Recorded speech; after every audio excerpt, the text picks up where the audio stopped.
Okay, Assalamualaikum warahmatullahi wabarakatuh. Lama aku tak buat posting video ni, so aku mengekalkan dengan konsep aku tanpa wajah. Tanpa wajah, lama istilah bagus, sempelnya tanpa wajah. Bukan apa, kalau wajah handsome tak apa kan, tapi dah kita faktor menua ni malan. Tapi kalau nak tengok wajah aku tu, kalau aku buat posting kat TikTok tu ada lah muka aku, tak ada masalah pun. Okay, untuk topik hari ni aku nak kisahkan tentang satu perkara. Aku tak nak sebut lah dekat mana taman yang aku duduk. Tapi dia semakin merengsakan lah. Dan makin merengsakan, makin membuatkan kadang-kadang kita rasa tertekan, tekanan. Dan dia mudah je cerita ada isu dia macam ni tau. Bila kita duduk di taman, kawasan perumahan ni, kita tahu lah ada jiran-jiran kita ada kemampuan beli kereta lebih daripada 2 biji, 2 buah. Okay. Dan anak-anak makin membesar. Okay. Dan mungkin anak-anak dah bekerja, dah kemampuan.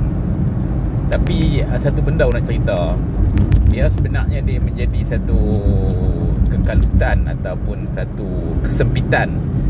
Sebab kawasan perumahan tu dia tak gemuk, dia tak besar, dia tak membesar dah. Rumah tu pun tak membesar dah. Kalau kalau rumah teres 2 tingkat atau setingkat, dia tak membesar dah. Tapi kita asyik menambah kenderaan lah. Sampai jalan ni yang kita nak lalu tu disempit kan, disempit. Ditambah pula ada jiran kadang-kadang yang kadang-kadang kurang prihatin lah. Aku tak nak guna lah perkataan-perkataan yang tak baik, vulgar words, tak elok dah, makin tua ni tak gunalah nak guna perkataan-perkataan yang macam tu, yang kurang prihatin. Ada kalau depa ni dia letak kereta bukan dalam compound rumah. Padahal kadang-kadang boleh je letak kereta tu dalam compound rumah kan, tapi depa sengaja kadang-kadang letak di luar rumah. So jalan semakin sempit. Kadang-kadang jiran nak keluar sama jiran tu dia jadi susah nak keluar kereta, sebab ada jiran letak kereta dalam compound, dalam kawasan perumahan, dalam kawasan pagar rumah lah. Ada setengah tu jiran tu dia pergi letak dekat luar. Mungkin ada yang dalam compound tu dah penuh, dan anak yang mampu duduk sekali pun beli kereta lagi kan. So tak keterlaluan lah. Ada yang tempat macam tempat taman aku, ada satu tempat tu dia ada taman ada padang tu pun dijadikan tempat letak kereta, tempat permainan lah. Sampai padang pun dah tak ada. Aku rasa aku nak bagi tahu dekat majlis lah, untuk peraturan baru lah. Peraturan baru, mungkin pihak BBT boleh kot dia seragamkan melalui akta, dalam akta BBT. Dia bukan untuk mengehadkan berapa jumlah kenderaan yang ada di kawasan taman tu, tapi sebab aku nak melihat apakah anjakan paradigma ataupun pembaharuan yang boleh dibuat oleh pihak berkuasa lah, kerajaan, pihak berkuasa tempatan berkenaan, dan juga dasar automotif nasional. Sebab dia, aku nak guna istilah apa tadi ada aku teringat ada istilah tu agak okey jugalah, taklah kasar sangat lah. Dia jadi macam lambakan kenderaan ataupun dah lambakan automobil di jalan kan. Dia sampai Malaysia ni, aku tak tahu satu hari nanti dia jadi terlalu lambakan kereta kan, sebab dah kereta ni banyak, kereta ni kenderaan, kereta ni dia ada macam-macam enjin dah. Dulu kita ada enjin yang gunakan gas, dia convert dari petrol ke gas. So sekarang gas dah tak ada dah, yang LPG lah, yang dulu dekat Petronas ada gas kan. Lah ni dah tak ada dah. Lah ni mereka guna ada lepas tu dia move kepada hybrid kan. Hybrid ni kalau aku selalu duduk kata kereta ni tak ada jantina kan. Kalau ada jantina tu dia tak kena jantina tengah-tengah. Hybrid, dia petrol pun bukan, elektrik pun bukan, dia hybrid. So lepas tu sekarang ni kerajaan dah nak menggalakkan, sebab dipanggil disebabkan kesan alam sekitar, kita ke arah menggunakan EV atau electric vehicle yang menggunakan bateri. So kita nak mengurangkan biofuel, bukan hydrocarbon, tentang pencemaran alam sekitar. So kita nak gunakan EV. So bila berlaku perkara-perkara macam ni, aku tak faham tentang apakah perancangan dan hasrat kerajaan, especially kerajaan dan juga pihak korporat atau pengeluar-pengeluar kereta. Dia dia akan jadi sakit mata tau. Dia akan jadi suasana dia kereta rosak, kereta tersadai. Dia tak ada akta atau tak ada undang-undang yang untuk melupuskan kereta-kereta terpakai ni. Bukan kereta-kereta yang dah tak digunakan, kereta rosak ni kan. So begitu juga dengan taman perumahan. Bila jadi macam satu kesesakan taman perumahan. Kita ada satu rumah teres 2 tingkat lah, saiz 40 kali 70. Mungkin compound yang boleh masuk dekat bahagian parking kereta tu, dekat dalam kawasan perumahan, dalam kawasan satu unit rumah tu mungkin 2 buah kereta aja. Tapi mungkin kadang-kadang orang ni dia mampu beli kereta banyak, sampai 5 biji kereta. Cuma aku nak bagi tahu satu kesedaran yang boleh kongsi sama dalam masyarakat ni ya. Orang ni cerita dia, orang kan, kalau dia fikir secara logik, rumah tu dah tak gemuk dah. Rumah tu kalau 40 kaki, kalau rumah 40 kaki lebar, 70 kaki panjang, ataupun saiz rumah tu 50-60 kaki, dia tak boleh, dia tak gemuk dah. Dia tak besar dah.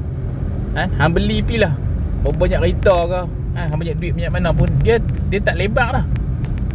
Melainkan kalau hang beli unit sebelah lagi tu mungkin lah, kalau orang corner lot mungkin dia boleh maximize optimize dia punya tanah seluas-luasnya. Tu pun tak besar mana pun kan.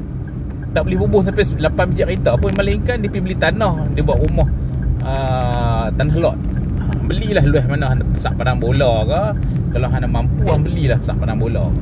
Bubuh lah kereta ke, istana ke, rumah nak 40 biji pun buat lah. Memang hang punya, salah apa kacau. Tapi bila aku tengok balik keadaan macam ni, dia jadi tak tahu nak kata, dia nak kata kurang cerdik.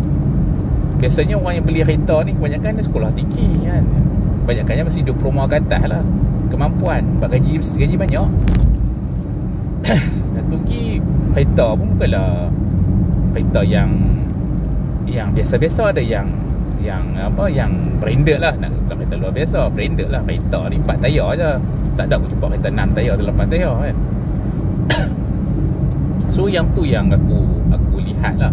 Aku tak tahu apakah tindakan yang bakal dibuat. Sebab makin lama makin hari kawasan perumahan yang aku duduk sekarang ni, ini baru aku duduk 15 tahun. Aku duduk 2010, sekarang 2025, baru 15 tahun kan. Apakah jadi lagi 15 tahun, lagi 20 tahun?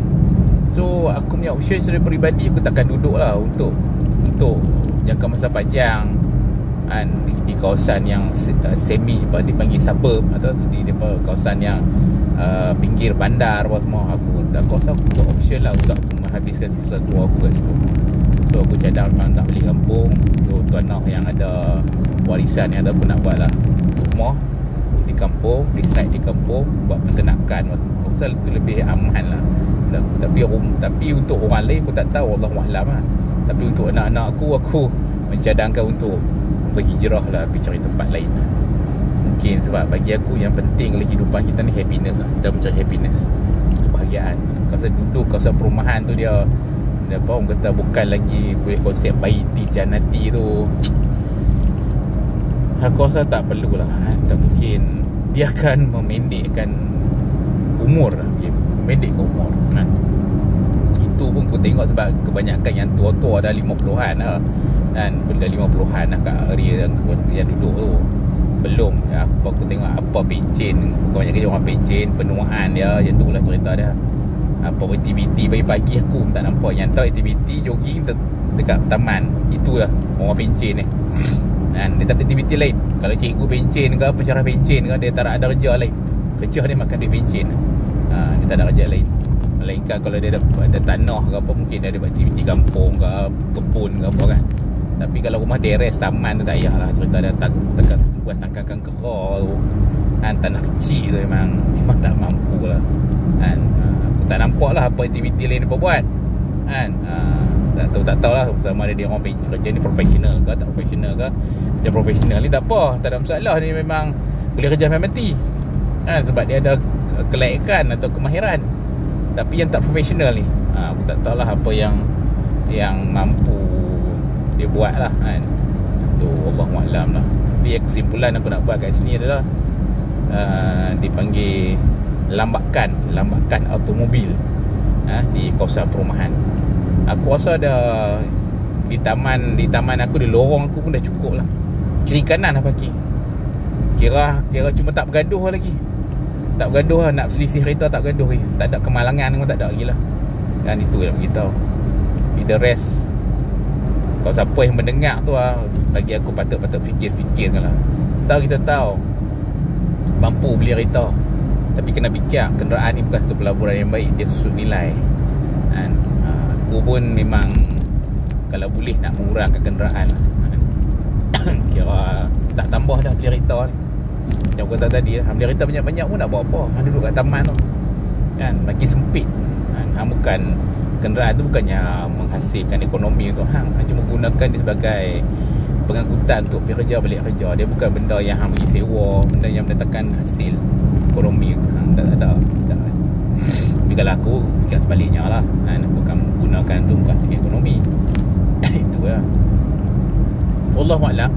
Itu je isu yang aku nak highlight pada hari ni, pada petang ni. Aku on the way ke tempat untuk aku hantar claim untuk kerja-kerja aku yang bulan ni lah. Alhamdulillah rezeki okey sikit lah. Kalau tak tahu bulan depan, tak tahu macam mana.